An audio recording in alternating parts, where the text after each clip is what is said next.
d'ailleurs. Mais bon, ça ne vous intéresse peut-être pas. Comme autre personne illustre de cette décennie, nous avons Oral Roberts et Billy Graham et Jack Coe. Ouais, mais bon, ceux-là, ils sont nés en 1918. Hein. J'ai dit décennie. J'avais dit décennie. Oui, d'accord. Mais nous avons aussi Gordon Lindsay en 1906 et T.L. Osborne en 1923. Sans oublier, bien sûr, cher frère Kenneth Hagin, qui est né le 20 août 1917. À sa naissance, les médecins, voyant que cet enfant était si petit et sans vie, le déclarent presque comme mort-né. Selon la médecine, sans avenir. Mais Dieu en avait décidé autrement. Kenneth Hagin, Kenneth E. Hagin, continue à vivre, ou plutôt survivre. Car il était très malade, et en plus, son cœur était mal formé, et pour couronner le tout, une maladie sanguine incurable. Oui, il devenait de plus en plus faible. Et à l'âge de 15 ans, la médecine le déclare incurable. Son espérance de vie n'est alors que de quelques mois. Imaginez, 15 ans. Il ne devait pas atteindre l'âge de 17 ans. En avril 1933, Kenneth Hagin se convertit. Il est alors âgé de 16 ans. Il raconte qu'il est décédé 3 fois en l'espace de 10 minutes, voyant à chaque fois les horreurs de l'enfer, mais à chaque fois il reprenait vie. Mais le 8 août 1934, il est miraculeusement guéri. Soulevé d'un lit de mort par la puissance de Dieu, il reçoit la révélation de la foi en la parole de Dieu, particulièrement en lisant Marc 11, versets 23 et 24. Bravo. Kenneth E. Hagin le dira lui-même, j'ai quitté le lit en train de prêcher et je le fais depuis. Oui, et dans cette même période, il y a un grand réveil aux États-Unis, avec des personnes de foi et qui amènent le miraculeux partout. C'est le début des ministères de Oral Roberts, j'espère que je le prononce bien, de T.L. Osborne, de Lester Sumrall, de A.A. Allen et de Catherine Kuhlman. En 1936, frère Hagin fonde sa première église baptiste au Texas. Il a alors 19 ans.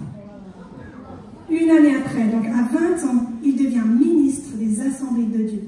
Pendant 12 ans, il sert comme pasteur dans 5 églises différentes. Le 25 novembre 1938, il se marie avec Oretta et a 2 enfants, Kenneth W. et Patricia. Après ces 12 ans de pastorat, Kenneth Hagin devient enseignant et évangéliste itinérant. En effet, Jésus lui était apparu et lui a donné le don de guérison.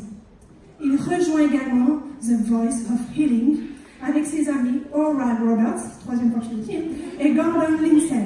Mais oui, mais suite à cela, dans les années 60, frère Hagin développe de plus en plus son ministère, particulièrement au niveau des médias. Une librairie de la foi, un programme télévisé, Rhema Praise, un programme de radio, Face of Seminar of the Year, et un magazine gratuit, World of Faith. Bien, tu prononces bien l'anglais. Yeah, that's right. En 1973, il a alors 56 ans. Il annonce la création de la RBTC, Rhema Bible Training Center. Et en 1974, c'est son fils Kenneth W. Hagin qui fonde la RBTC, école établie maintenant dans plus de 50 pays. Mais il ne s'arrête pas là. Mais il ne s'arrête pas là. En 1979, Hagin ouvre une école de guérison pour tous les malades, afin qu'ils construisent leur foi. École gratuite donnée 2 fois par jour au campus Rhema à Tulsa. Des années plus tard, le 19 septembre 2003, alors qu'il montre le ciel à sa femme et qu'il lui fait un grand sourire, il quitte cette terre pour rejoindre son père, à l'âge de 86 ans.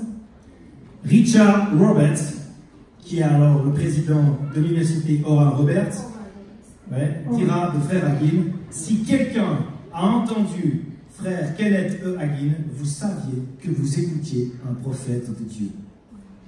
Kenneth E. Hagin est considéré encore aujourd'hui comme le père de la foi. Il avait écrit dans sa Bible sa citation préférée. Je vous dis, écrivez-la aussi, moi je l'ai fait.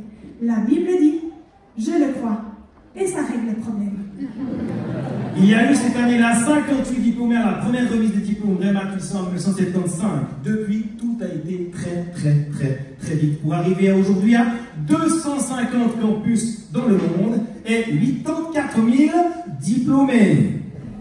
Tout cela en 45 ans, ce qui donne une moyenne d'environ 1900 diplômés par an, donc 38 diplômés par campus par année. Et le campus de Rons-la-Ville est à peine en dessous avec ses 33 diplômés d'aujourd'hui. Mais pour la francophonie, le premier campus a été fait à la Villa Emmanuel, n'est-ce pas, proche d'Annemasse en 2007. 2 ans plus tard, 16 diplômés.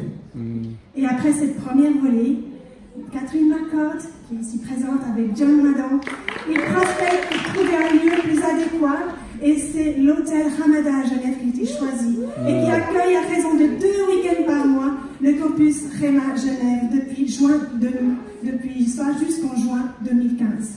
Et après ceci, une pause d'une année est nécessaire pour atteindre une nouvelle région et offrir de nouvelles disponibilités en Suisse romande. Le campus de Rons-la-Ville, n'est-ce pas, voit le jour en septembre 2016. Là, vous avez commencé. Et vous êtes les premiers diplômés. Bravo.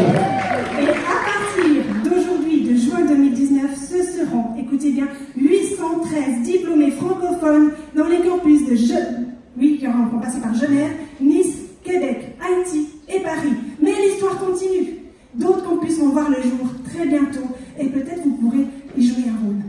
813 diplômés établis sur la parole de Dieu. 813 diplômés conduits par le Saint-Esprit et envoyés dans la moisson en francophonie.